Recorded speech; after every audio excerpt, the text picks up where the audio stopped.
Amédée Kouakou, ministre ivoirien de l'Équipement et de l'Entretien routier a répondu, vendredi 24 juin, aux grognes suscitées par la fixation du prix du passage au péage de Grand Bassam. Ouvert à la circulation depuis le mois d'avril dernier, c'est ce vendredi 24 juin 2022 que le poste de péage de Grand Bassam a été officiellement mis en service. Il y a une voie alternative. Les usagers qui emprunteront cette voie à compter de ce jour devront débourser un montant, en fonction du type de leur véhicule. Ainsi, pour les véhicules légers, répertoriés dans la catégorie classe 1 devront s'acquitter de la somme de 1000 FCFA au poste de péage, ceux de la catégorie intermédiaire, 1500 FCFA et les poids lourds et autocars à 2 essieux, 2500 FCFA. Enfin, les poids lourds, autocars et véhicules de 3 essieux et plus devront payer la somme 3500 francs.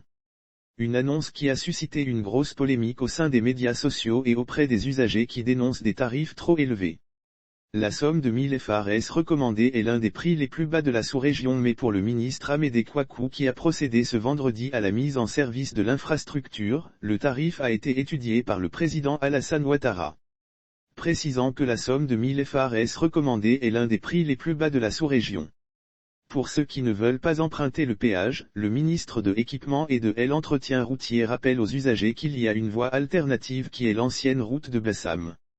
Lire aussi tarif péage de Grand Bassam, Ivaca monte au créneau, nous voulons des péages moins budgétivores et utiles. L'ancienne route qui va à Bassam a été entièrement réhabilitée par le président. Le président avec le ministre des Transports a même mis des buts pour permettre à nos compatriotes qui habitent Bassam de regagner Abidjan à moindre coût, a-t-il rappelé.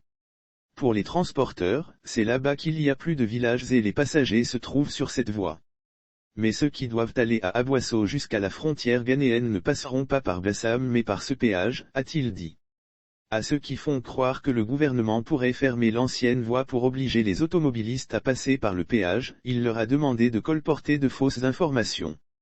Il a aussi tenu à dire que l'argent des péages sert surtout à l'entretien des routes existantes et à la construction de nouvelles pour le confort et le bien-être des populations. La réalisation du péage de Grand Bassam a coûté plus de 23 milliards de FCFA.